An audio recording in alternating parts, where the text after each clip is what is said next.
Hello, everybody. Let me just fix the screen. It's fixed. Hi, everybody, and welcome to Master Negotiators. My name is Jay Raitt. I am your host and a negotiation professor at McGill University in the Faculty of Management. Every week, I am joined by two negotiation experts from diverse fields such as sales, procurement, management, mediation, arbitration, even law enforcement. Together, we deliver practical advice that you can apply in your everyday life and in your work life. As we get started, please drop a comment in the chat to let us know where you're joining us from. Let me introduce today's master negotiators. The first guest is Mark Davis. He is an entrepreneur and an executive coach with nearly 2 decades of global experience. As the founder of the Negotiation Initiative, Mark merges cultural intelligence with negotiation strategies, helping leaders at top firms like Coca Cola and Microsoft. He has been featured on BBC World News and Forbes. Hey, Mark, how are you doing? Very good, very good. Good afternoon. Coming at you live from Birmingham, England. It's great to be with you. Thank you so much for joining us. My second guest is Jason Myrowitz. He's a former negotiator for Sony Pictures. He is now an associate professor and lead instructor at Northern Arizona University, Yuma Branch campus. Jason is renowned for his impactful negotiation research and has received multiple Best Paper awards. Hey, Jason. Hey, Jan. Great to see you. Great to see you too. Thank you so much for making time for us. My pleasure. All right. So let me just ask you a few questions. So first, let's start with Mark. What got you into our field and what keeps you interested about it? Welcome into the field. I was a lawyer by training many moons ago and very quickly realized that I had to get to a certain, really wasn't enjoying it. But I do love and did love the back and forth of the conversation, the mooting, that idea of putting your case forward, arguing, even without getting a result. Lawyers do and get paid for. So I'm not. But I think the main thing for me was I wanted something with a little bit more dynamism. And very often when you're, in the legal field, I found the work's been done. I was working. All the evidence has been gathered, and you're just trying to put the pieces together. I wanted to be more kind of in the action, at the coalface, as it were, of making things happen. So, by a very circuitous route, I worked in real estate in London for a while. My first entrepreneurial endeavor back in 2007-8, off the back of the financial crisis, just into doing something else, and got headhunted. And someone said, you know what, there's a consultancy, they specialize in negotiation, training, development, and coaching. Would you be interested? And from the moment I sampled that product, I was amazed and thought, yeah, this is definitely for me, and just dived into it, really into the nuts and bolts of what negotiation is, the psychology, how people behave, all of that. I was hooked. And I think what keeps me, what keeps me in it, I think, is that perpetual challenge, like, the human endeavor, how people interact with one another. And I've wanted to understand that more deeply and look at factors, other modes of learning and, universal human traits that come into negotiation. And that's what led me to culture and cultural intelligence. And That's amazing. Thank you, Mark. What about you, Jason? What got you into the field and what keeps you interested about it? Well, my career began as an undergraduate. I was studying math with plans to kind of work in that industry. I did some internships and part-time work as an actuary, which is someone who mathematically computes kind of what goes into insurance rates. And I just really wasn't passionate about it. It was not a good fit for me. And so I started to think about kind of what else I was interested in. And I was taking some classes that I really liked on Shakespeare and literary criticism. And so I decided to add an English major. And then I realized that I was a math and an English double major, which are two things that don't really fit well together. And I was trying to find kind of an area of interest that allowed me to use both my right and left brain. It taught me to Hollywood. where people use no sides of their brain. But I was able to kind of try a lot of different things. And so I worked in script supervision and location scouting. But what I loved the most was definitely the negotiation aspect of it, because that was the chance to kind of interact with lots of different people, to figure out kind of ways to be creative and think of solutions that would get everyone's interest taken care of. Mark, I know with your legal background, I often hear lawyers say that a good negotiation is one where nobody walks away happy. And one thing that I've learned is that, if you can kind of do things from a principled point of view, a great negotiation is one where everybody can walk away happy. And I don't see that happening in a lot of negotiations. And kind of that's where what keeps me interested in it is the chance to always find those creative win-win solutions that keep everyone better off than they would be if they weren't negotiating. So interestingly, we're actually all three of us in different countries, right? I'm in Canada. Mark, you're in the UK, unless I'm mistaken. And Jason, you're in the US. That's right. So, I have my perception of how, the market works in terms of negotiation, but I'm interested in hearing if it mirrors yours. So what I feel when I'm looking at people and all the training that I do is that basically everybody walking in Canada knows that negotiation is a valuable skill. Like there is no need to convince them of that. But 80-90% of them just don't do it. You ask them, oh, okay, so if it's so valuable, did you negotiate your salary? And they're like, no. So do you see that as well, Jason? Oh, 100%. I mean, there's a couple of factors at play here. I mean, one is a question of people not knowing how to negotiate and being scared of it.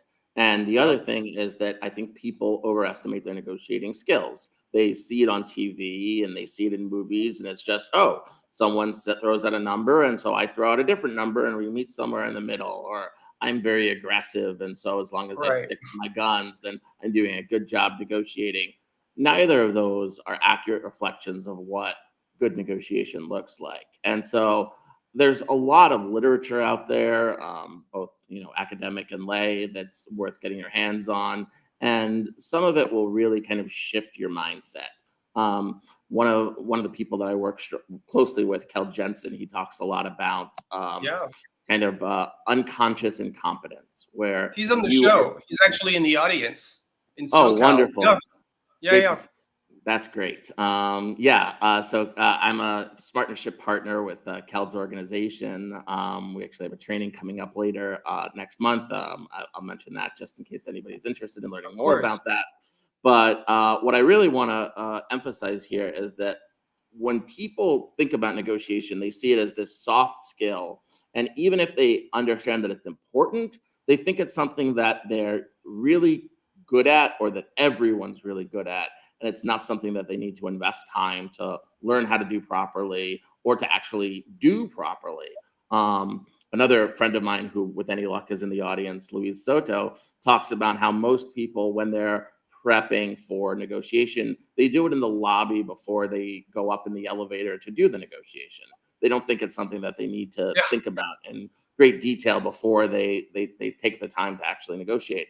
So I would say that it is really a deficit that most people have, and it may be an unconscious one where they don't realize that they need to invest time in it. But it's kind of like any other activity. If you don't use that muscle, then it's going to weaken. And if you don't prep for it, then you're not going to be ready when the time comes to actually negotiate. I think there is a huge misconception about negotiation, and building on what you just said, if we were to do a movie portraying a regular business negotiation, it would be super boring because you would basically watch someone sitting at a computer for like 80% of the time, and then they would just show up and have a polite conversation. Like, this is just not interesting, I think, which is why, so many people are watching, crisis negotiations, because you have like life and death and all that stuff.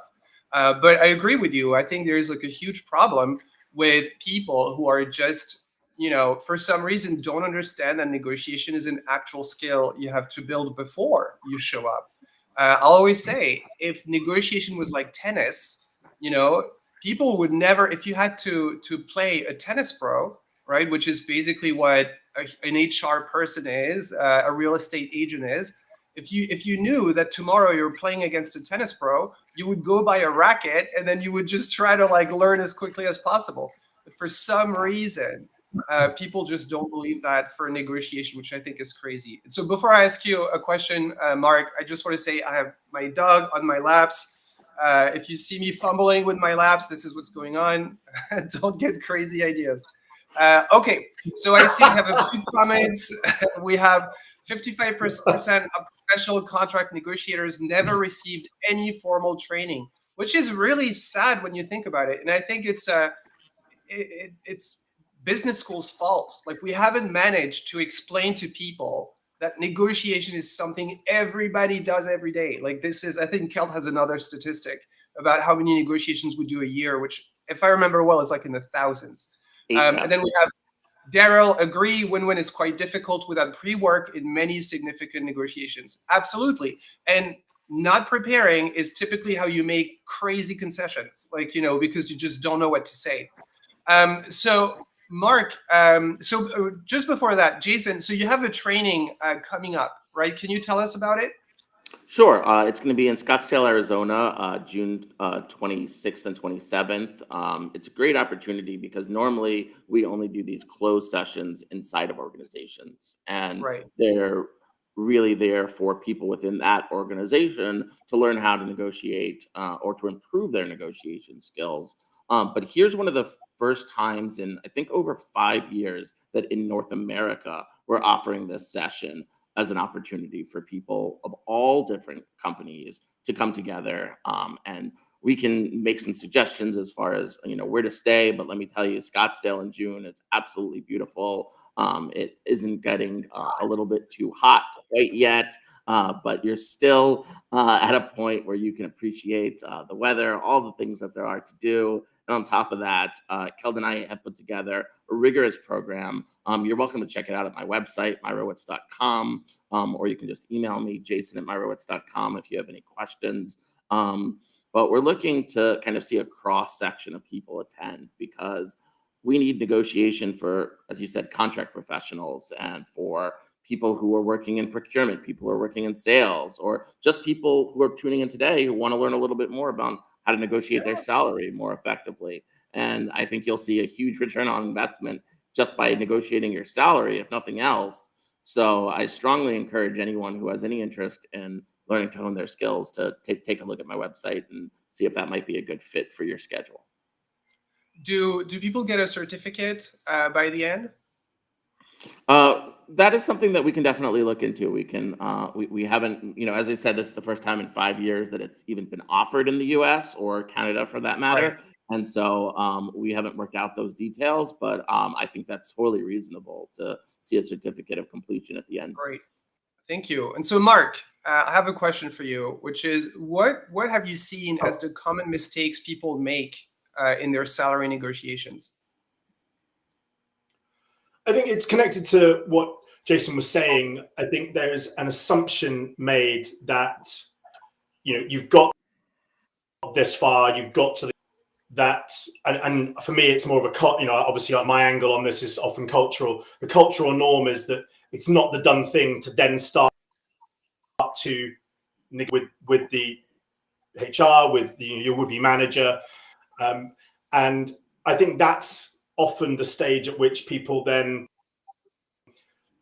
fate, that they haven't had the conversation early enough, or understood particularly about the organization that's very tight and where conformity is a big deal.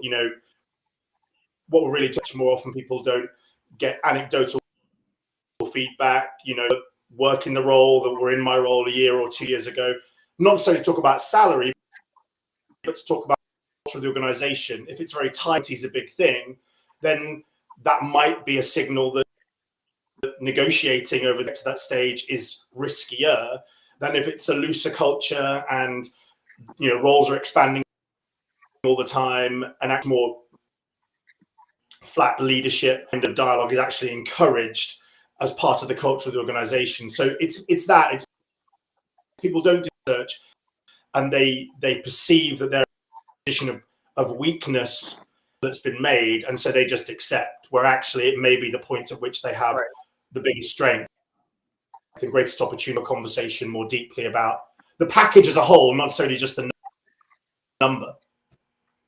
It's interesting you're saying that.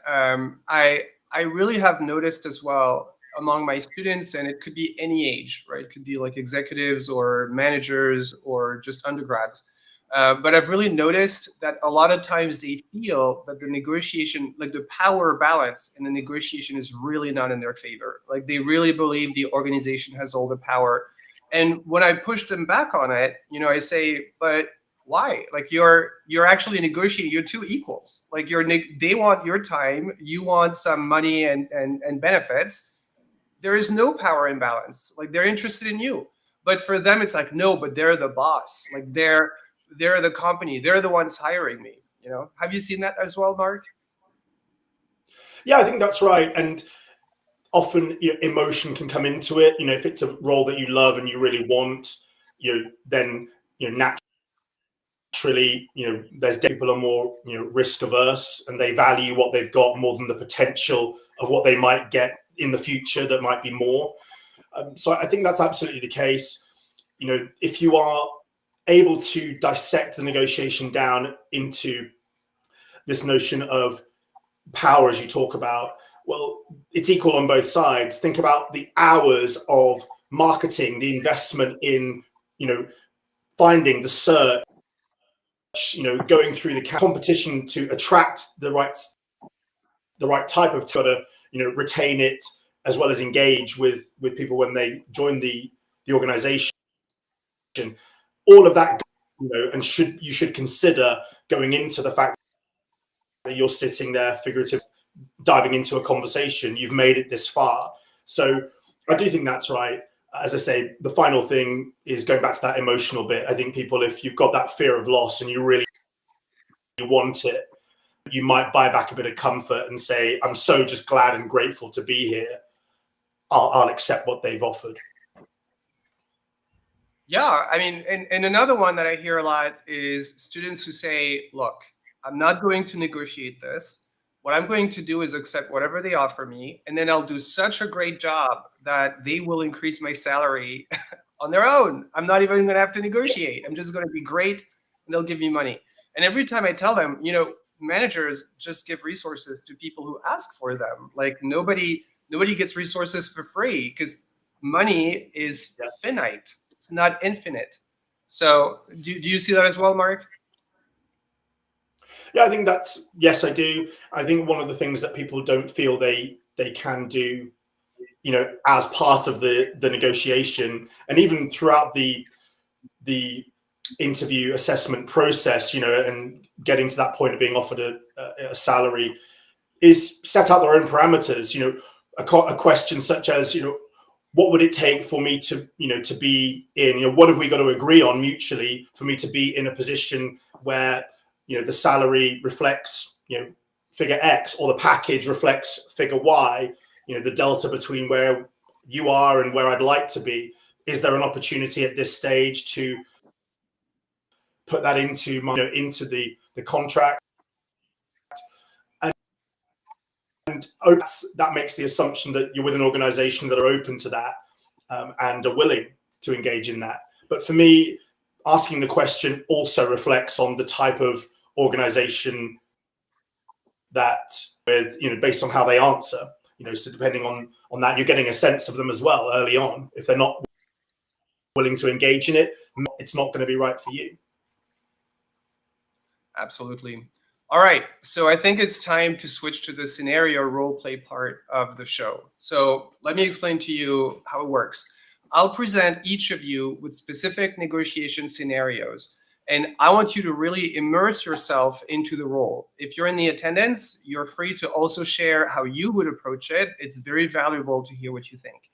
So act out the negotiation as if it was happening live, using the dialogue and the tactics you would employ in that situation. Once you're done, we will discuss the approach you took. Let me share my screen so you guys can see what's going on. All right, I'm do it this way. Perfect. And before we start, I also wanted to thank both of you for participating in the Master Negotiators giveaway.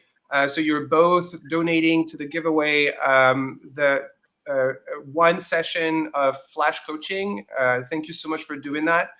This will be picked among the viewers. If you want to participate, go on masternegotiators.live and you will have access to all the giveaways. But you can also look into the description of the event and you'll have the giveaways as well. So we have one from Mark, we have one from Jason. Thank you so much, you guys. And we've really had a lot of positive feedback about past, flash coaching sessions. A lot of people have gotten good advice, but we also have other types of sessions. So, please check masternegotiators.live. Let me start with the first scenario. All right.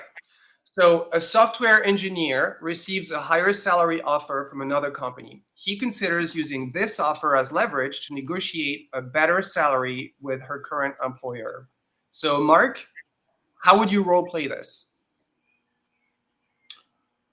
My approach would be to start with a question, and it will be something like, being very transparent. I have been out looking in the market, as you know, another organization. My loyalty is to making sure that I'm transparent in the process. Under what circumstances would you be open to matching that salary? Because I feel my place. End question. So what if I tell you as pushback, but you're saying you're loyal, and I thought you were, but you've been applying to another company. So why is that? Oh, I've been applying. Oh, I see. Well, in that instance, I suppose you talk about loyalty. You may well be in a position to say, for me, I also want to ensure I'm going to be in a position where I'm resenting the work that I'm doing, and where I think as an organization, you obviously want to retain the best possible talent. I'm being offered another opportunity. I want to explore this. I wouldn't necessarily suggest that it's about loyalty as opposed to exploring the options given the very viable alternative. But you did put me on the spot there talking about loyalty. I didn't realize that I was doing it in a clandestine fashion, because that puts you in a very weak position, because trust is a big deal. Right. No. It's because you used the word loyalty. And so this is why I thought it was like an interesting, because this could be a counter argument. But I think you really expressed very, very well, and you articulated very well, kind of like your reasoning. What do you think about it, Jason? Yeah, I really like Mark's approach of starting with questions. I think that you should spend more time listening than talking, and getting as much information out of your manager or HR as you possibly can. The one thing that I would potentially add to that is that you want to use any additional salary or any additional competitive offers you have as kind of a means to give yourself that motivation, or kind of feel like you have the strength to come forward rather than to kind of bring it forth as leverage. And so I think it's important to say, look, I'm looking at the other offers that are out there, and so I know what the current job rate, the going rate for this position is. And kind of just like you said there, I want us to be in a position where I can be here for the long term and not be distracted by what's happening in other companies. Part of my value to you is knowing the market and knowing what my colleagues at other companies are doing. And so by staying abreast of that, I feel like I'm adding more value for you. And I hope that you feel that I brought this value, and then kind of talk a little bit about what you've done, your achievements, not just that you have a competing offer, but that I bring value independent of that offer to this position. Right. So how would you bring up the fact that you have the offer without making it seem like you have a foot out the door? Well, I think it would depend in part on your relationship with the person that you're negotiating with. If it's your boss, you say, look, I've been in conversations with people, or you could say I've been approached, rather than saying that this is something that you've gone out and seeking. But if it is something that you've genuinely been going out and seeking, then you want to be upfront about that. And I would say something to the effect of, I've been doing my research on the market, and I recognize that there are a lot of other opportunities that are out there in order to Right. understand how other companies are treating their employees relative to how things are being done here at our great company. I went on an interview and actually got an offer and found out that that offer was significantly higher than what I'm currently being paid. I'd like for us to be able to have an open and honest discussion about my salary so that we can get to a point where we're both happy with a compensation package that that we have moving forward. All right. And so, Mark, just follow-up question about this scenario. I've seen in the past several examples of people who say, to their managers, well, I received a competing offer. I really want to stay here. Would you mind matching it? And then the manager says, no, then go with them. You either stay with the current salary or you go with them. Like, how would you deal with that? For me, I think it's indicative of the culture within the organization. So if you are willing to conform to that and you find that that's something you want to agree to, then obviously it's about staying put. As I want to be loyal. I want to stay with the company. An ultimatum is always very risky. The idea they wouldn't pursue any opportunities to create value, because maybe actually that, look, under this circumstance, I was afforded more holiday as a result. If I had more flexible hours, I'm back in other ways. Maybe for me, that's a very poor management approach to dealing with the situation. But I can understand, again, if people are actually apprehensive about that as being a reality or a possibility. I think the wider issue is, that it's a two-way street. As someone's put in the comments, maybe it's much more transactional for the organization and they don't really see value they feel they can bring it in elsewhere. So maybe you are better off moving on, and being more aligned with a company that reflects how you feel about the value that you. We actually had this exact situation with, in our, I don't want to say what companies, but in a company I was working with, and where basically the manager said, so the employees said, I think we're paid below market rate. And so the manager said, well, then go get competing offers and we'll discuss it. And then they came back with the competing offers, and then the manager said, I'm not increasing your salary. You're free to go there if you want. And so they actually did. And so the employees were gone. And interestingly, that person is not a manager anymore, but so I feel like it's a really small portion of people who do that. But I think it's always a good idea to prepare for what would you do if they just refuse to give it to you? Like, would you just say, can we negotiate on other variables? And I think there's a great comment, and we've had great comments from everybody, so thank you so much. But I think as a good segue, which is evaluate all relevant variables when considering a job offer, not just monetary compensation, vacation, subscriptions, education, childcare, books, etc. Always negotiate on a multitude of variables. And this is actually something that I've seen more and more. And I don't know if you guys have seen this as well, but I've seen people now negotiate as much like the 4-day work week as like a higher salary. And if you can't get a higher salary because some sort of a grid or expectation, maybe you can get a 4-day work week. Have you seen that, Jason?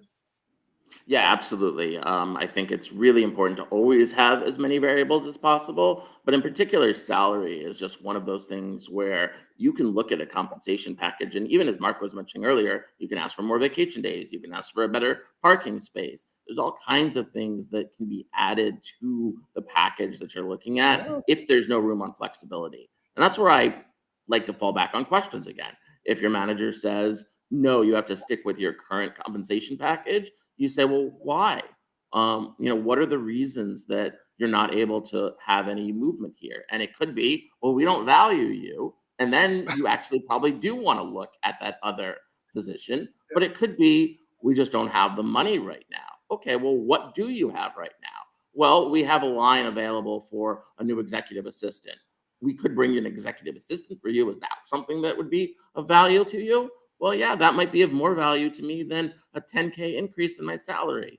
So recognizing what other things that they can bring there, or childcare, or vacation, or any of the other things that were mentioned that can be added to your compensation package in lieu of a huge salary increase, that can more than offset a competing offer. Have you seen, Mark, also an increase in people negotiating their time, as opposed to just the salary? I certainly have. I think depending on where you are at a certain stage in life, or maybe it's geographical, the generally, if you is someone who's able to work remotely or happy to work internationally, people want that work-life integration. So, I do think that I'm seeing that an awful lot more. And I think particularly if you are already within the organization, it's actually more difficult to shift from, let's say, I've been used to 5 days down to 4, or to shift the pattern of your working day, as opposed to being someone new coming and having that as an anchor point from the outset. But as I say, I keep coming back to, there's a new generation coming into the workforce. They've got a different idea of what the work-life integration and balance looks like. There's a lot of talent out there, and there's competition for it. So I feel that at a crucial time, more than any, in certainly the last 20 years I've been in the negotiation space, that people do have more than maybe they've had before. It doesn't mean that you won't. It may be that you've got to move to another organization that's OT. But I think generally people find that they are wanting more of their own time back and will take less money. It's really interesting you're talking about work-life integration, because I actually did my PhD research on that, on remote work and work-life integration. And something that really shocked me when I was doing research on that is the entire literature moved away from work-life balance to work-life integration, because people were saying there's no balance. Like it's just whether or not your life and your work are fully integrated. So can you take personal calls at work? Are you bringing work from home, and all that kind of stuff? Or are you keeping them segmented? And I feel, that when you're negotiating with an employee who wants to have a better package, you really need to look, as Keld was saying, at all the variables, because at the end of the day, they're not just an employee. They could be a father, a mother. They could be taking care of an older relative. They have all sorts of ways people live their lives. And I think, sometimes we always assume everybody lives like us, but it's not true. When you start talking to people around, there's so many different ways that you can give them value that are not just money. Yeah. All right. 100%. So let's move on. Oh, sorry. Go for it, Mark. Go for it. No, I was going to say, I think that's absolutely right. The additional point I was going to make is the flip side. I have seen certainly in the UK is, as a way of differentiating, a lot of organizations will now advertise salary ranges. And that is something that has actually worked for them in being more open about it, because, as I've said, it speaks to their culture. It speaks to a talent pool that yet attracting or haven't done before. So I think there's certainly a shift there, and being open to that flexibility. It's a two-way street. We often talk about salary negotiation from the point of the employee, but I think a lot of the dialogue now needs to shift much more to it being about a two-way conversation, and organizations more proactively signaling that with things like salary range. Right. And it's true as well, right? And we all of us know that if you just negotiate on one variable, all you can do is distribute the value. Like, you're not creating any value, you're just compromising both. But if you add more variables, such as work from home, or we have like the comment from Steve in the chat, who was explaining that he got like a salary increase, but also more work from home days, tuition paid by his company. All of this, maybe for the company, it's worth it. It's really worth it. And they prefer, instead of giving you a higher increase, they prefer to, I don't know, pay for your tuition, or they prefer to let you work from home a little bit more. And what matters is as long at the end of the day, you have something more valuable and both parties can have something more valuable without feeling like they're just cutting the pie. They're expanding the pie first. All right, so let's go into the second scenario. And so this one is for Jason. A contract IT specialist is offered a permanent position at a tech startup after completing a critical project. The salary offered is below the industry standard, prompting him to think about negotiating for a better package. So it's something that I'm sure you guys have seen extensively, which is people who get an offer that's below the market rate or below their expectation, and they're just like deer in the headlights, not sure how to bring it up because they're worried they're going to offend the other party or say something stupid or all that stuff. So Jason, let's role play this. I made you an offer and that's below your expectation.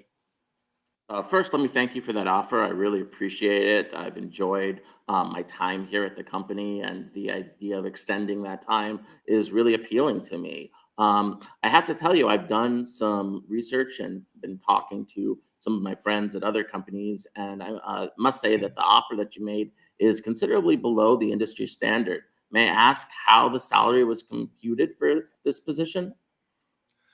So we actually have a grid that we use, and people at your stage of a management position, this is what we typically offer. Like that's how we did it. Interesting. And have you had any responses from other people that you've offered this job to kind of point out that the grid maybe needs to be updated? No, because we're just really making an offer to you. Like we typically don't make offers to contractors, to become in-house, employees. And so, so you've received other offers that are higher. Oh, no, I haven't actually looked anywhere else because this is Right. where I really want to be. But I can certainly tell you that other people with my level of experience and education are receiving offers that are considerably higher. And if I were to look on the market, I'm confident in my skills that I would be able to receive a higher offer. But that's not what I'm interested in doing. I'd like Right. to find an offer that is in both of our best interests. All right. I mean, I'll look into it and I'll come back to you. I appreciate that.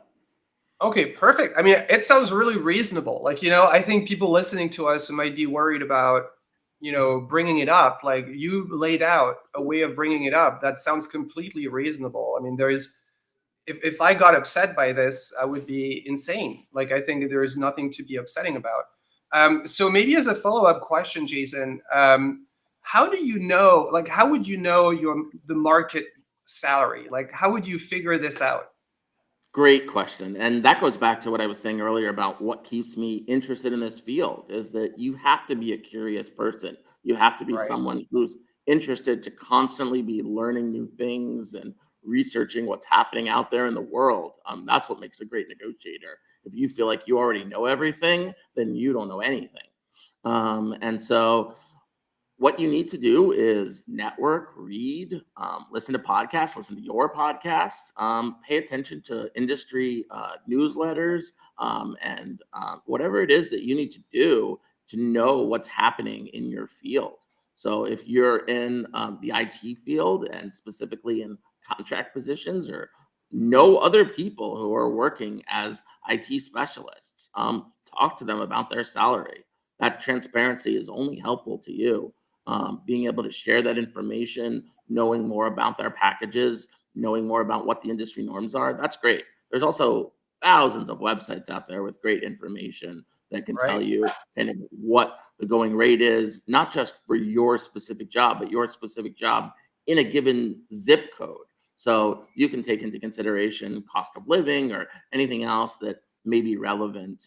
You can add in things like I have a master's degree. How much does that increase my worth by? And so understanding all of that and doing your research ahead of time is probably even more important than what you say in the negotiation itself. That's a really, really good point. And I've experienced, and I would love to know, Mark, if you've experienced the same thing, but I've experienced a lot coaching a lot of managers who want to ask for a higher salary, but then I tell them, like, how much do you want? And they're like 10% more. And I'm like, but based on what? And they're like, I don't know, like, and I always tell them, like, how do you not know? Like, if you don't know what the expectation is on the market, how can you know if you even have a good deal? Like, maybe you're still below market worth. Have you seen that as well, Mark? I have. What I've seen when it's done well is, you've got to appreciate it from your boss's perspective. So if you're going to have that sort of conversation, it does start with a question. In my head, I want to expand my capacity to deliver value to the organization. Under what circumstances, would we be able to have a conversation from, A to B to C to D, which is my ultimate goal, even if it was 10%. But I think it's about allowing the person you're negotiating with to use the building blocks you set out for them to make it a conversation, as opposed to a binary, I want 10%, and putting someone in a box where they've got to say yes or no. It's something that's done, again, over time. But the additional thing I would say is you've got to be aware of the cultural setting you're in. We have a very sort of Western or Anglo idea of how the conversation might go around talking about finance or talking about numbers. There may be other regions, certainly some of the work I've done in Scandinavia, where it's much more about it, much more openly, and it would be unusual if you didn't address it. So I just want to acknowledge that what's accepted and familiar within your sector, within your and lean into that a little bit, even if you feel uncomfortable, because actually it's more of the norm than you might realize.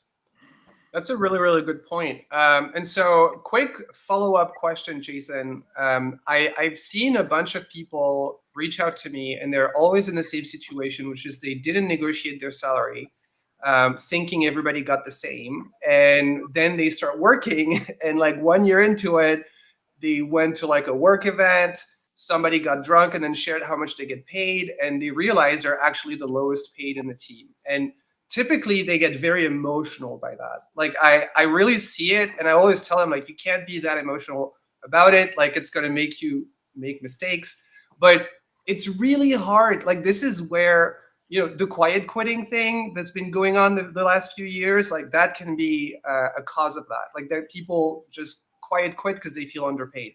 How would you manage a situation where you realize other people are paid more than you are, even though you were told that there was some sort of a grid and that everybody is paid the same? This is actually a situation I was just advising someone on, so I can certainly speak to that. You want to be very clear. Now is the time to talk to your manager. I mean, the best time was a year ago, but the second best time is today. And you don't have to kind of tell that whole story. Hey, Steve got drunk and told me how much money he makes. It can be a question of, look, I've recently learned that my salary is not commensurate with what other people in this department are making, and I'd love to know why. Part of what you need to do there is accept some responsibility. Maybe it's because everyone else thought to negotiate and you didn't. Yeah. So it could be as simple as, well, we offered you the low end and you took it. So what were we supposed to do? Maybe there's some good managers out there who will recognize that, offering everyone the low end of the stick is going to ultimately lead to people leaving or quiet quitting or any number of other things that are detrimental to the company. But plenty of people are just as scared to negotiate as you are. And so if they throw out a number and you say, okay, what do you expect them to do? Say, well, oh, no, actually, make it 10,000 more than that. So instead, recognize now's your opportunity. Say, this is great. I'm glad I have this information. I'm sorry I didn't take the opportunity to negotiate beforehand. What can we do now to get me more on track with what my colleagues are making or what I feel the value that I'm bringing to the firm is? Excellent. And so, Mark, I also have a question for you. Something that I've seen a lot of people tell me is that their manager says you are not allowed to discuss your salary with your coworkers. And I'll always think, I have my opinion. I'll say it after. But what do you think about it, Mark? Should managers forbid their employees to discuss their salary? I mean, it's not something that I term. One thing I think that managers have to be mindful of is the ambassadors for behavior and standards. So the idea that you're going to enforce that actually only breeds further curiosity as to, well, why hidden in the first. That's a question, as I say, as much about the dynamics of how managers navigate and negotiate with their people as it is about the salary itself. And yes, the onus being on the individual, as Jason says, to do their best to get the best salary. If someone else does a better job, that's good for them. But to me, I think it speaks much more conformity, and I just don't see that being held run. As I say, I think it breeds this idea of people wanting to find out more.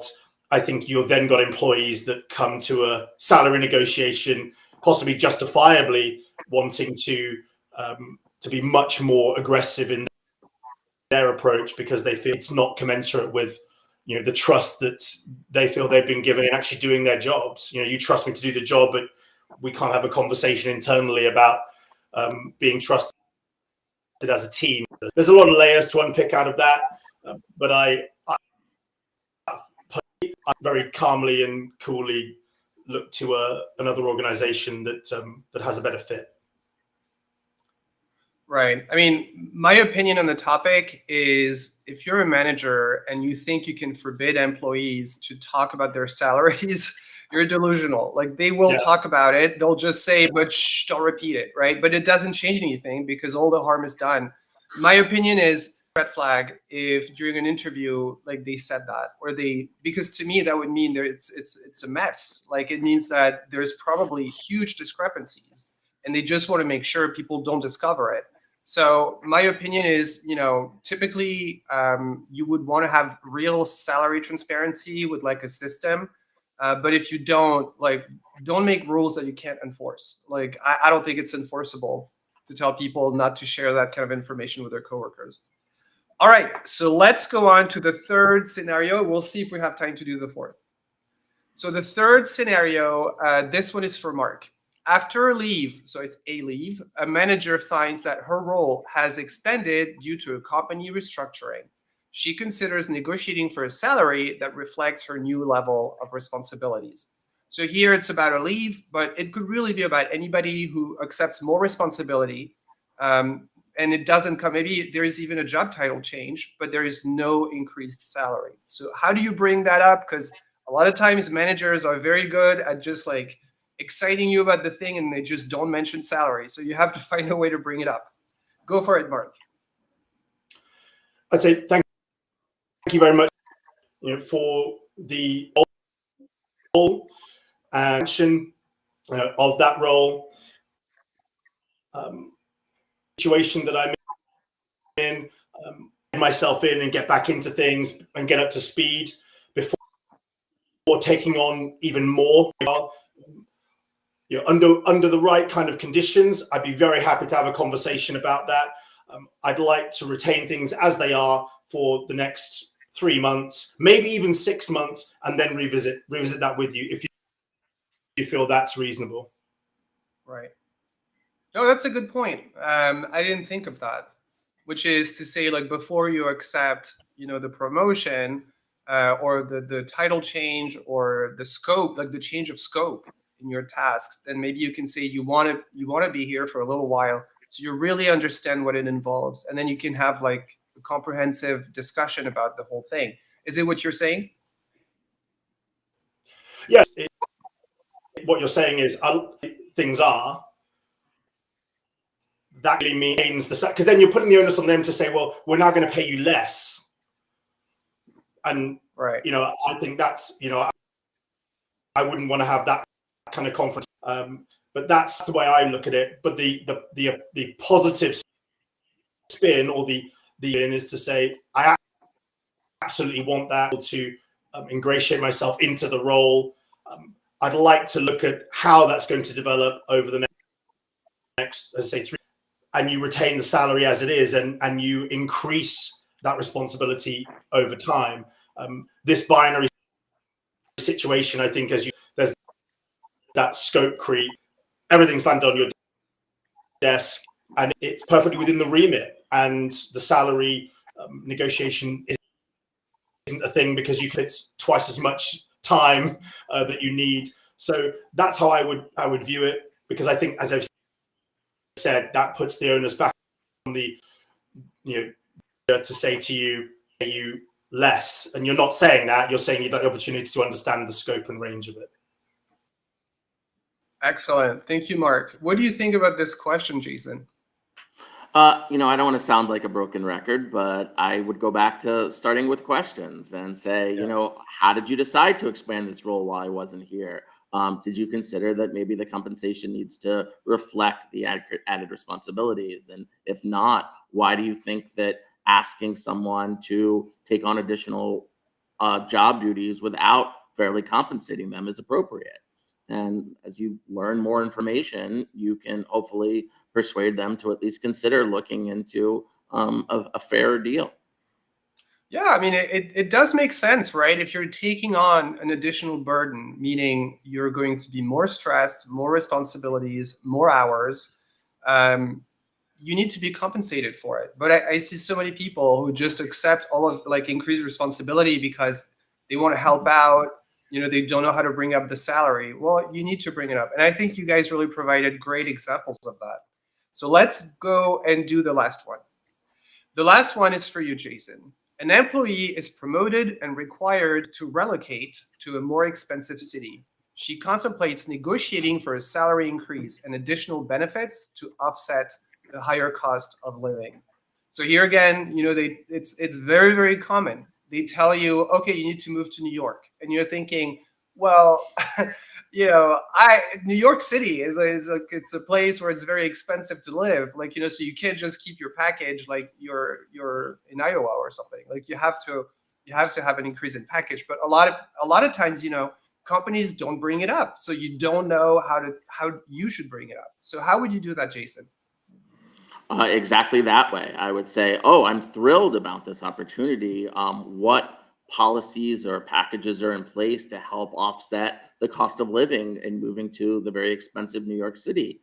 And then you learn a little bit more about kind of what's available at the moment. And if nothing's available, well, is there room in the budget, or what room in the budget is there for us to add some benefits? And again, if there's nothing in terms of salary that can be done, can you cover moving expenses? Can you assist with housing? Can you provide transportation budget? And you look for things that can be done differently. So, maybe in New York City, you're able to take the subway more, and you don't need that expensive car anymore. And so you can go ahead and say, look, I don't need as much help as I did previously with a company vehicle or with help with auto insurance, but maybe you can help because now I need to worry more about the cost of childcare in this expensive city. Maybe there's something that you can do.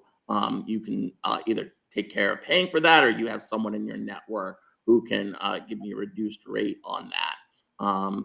Because if the company has an office in New York City, they likely have contacts in New York City, and they likely have people there who can help you, whether it's with your house or childcare or whatever additional costs are going to be part of your new daily life. And so finding that information out now only gives you more variables to negotiate, which is always in your benefit. That's really good. And it does sound really reasonable. Nobody should be scared of having that conversation, because it's not a scary conversation. Mark, what do you think of it? I think it's absolutely the way to go. For me, one of the big things that you obviously want to encapsulate in that is, it's not, again, it may be that it's just you, but particularly if you support family, it may also be that, well, the relocation is wonderful, but in addition, there will be more travel because I'm going to be going, home back to where family are. There's other additional benefits, but I think it's that idea of encapsulating that it isn't just me, that actually everyone's going to be relocating with me, to ensure that they're going to get the most out of you and make the move make sense for them. The benefits of doing so, are to be added in to that whole package. But I think it's actually a challenge that it'd be interesting to see how things play out in the next few years. A challenge that may shift in terms of balance of power as more people can work from anywhere at any time. Absolutely think that what Jason said. But it's this idea of bringing more perspective for the manager into the negotiation. Yeah, I mean, and if they want you to move there, it means that it's valuable for them for you to move there, right? Like there is some sort of a reasoning as to why they want you to move there.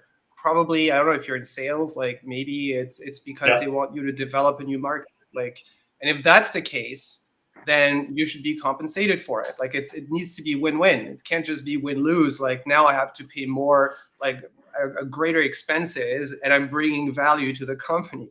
That's not a good scenario. All right, so we're almost at the end of the show. Let me just ask you to conclude like one last question. And so my one last question, I'll start with Jason. I'll go with Mark right after. But thinking about everything we've discussed over this hour, what do you think is the most important aspect that people need to remember when they're negotiating their salary? The most important thing to remember is that you have more leverage than you think you do. If you look at negotiations as something to be terrified of, then you're going to find yourself coming up short compared to everyone else every single time. One of my favorite negotiation books is called Women Don't Ask by Linda Babcock. And it does say that, women disproportionately fail to negotiate when they have the opportunity. But what's important to remember is that women disproportionately, meaning that 90% of the time women don't ask, but still over 50% of the time men don't ask. So regardless of your gender, it's very important to get in the habit of negotiating. And that means that when you go out, the next time you're at a restaurant, ask to substitute aioli for ketchup. Just getting in the habit of these small little requests puts you in a position where you're not going to be scared to negotiate when the big thing comes. So practice and be unafraid. Amazing. Yeah, right. Like sell stuff you have in your attic, like sell it on Craigslist and just get used to that. Very good. Mark, what about you? What would be the one thing you think people need to remember about salary negotiation? The one thing I would ask people to remember and encourage is it'll happen very naturally in some instances. In some instances, you've got to be more deliberate, but do consider those in the organization that have that high authority and high influence, on a grid, and which quadrant do they sit in, and look at those people and how they've progressed. Find yourself some allies as well. This idea of projecting the image, and that brand, that reputation that you have. If you can build those things up in your career, then you've got advocates for you that will back you. If you add that and combine that with Jason's point, then you're quite formidable when it comes to being in a position to negotiate for what you want. But it never happens in a silo. If you're on your own doing it and you haven't got those other champions, that's also another disadvantage. But that for me is what I would encourage people to do. Well, I mean, you guys, it was a very, very insightful episode. I think we really covered a lot of ground and gave practical tips for people that they can use in their actual life. And so this is the end of the episode. Thank you so much to both you, Mark and Jason, for your insights and your expertise. If you're watching this video, please connect with them on LinkedIn. The links are in the description box to continue learning from their expertise. Don't forget to visit masternegotiators.live to register for our upcoming events and to all of the giveaways we have. Just in May, that's more than $2,000 of free stuff. You can get coaching, books, all sorts of things. And remember, negotiation is not just something that happens just for a salary negotiation. It's a lifelong thing. It's a lifelong journey that you can apply to every aspect of your life. So keep learning, and we'll see you next week on Master Negotiators.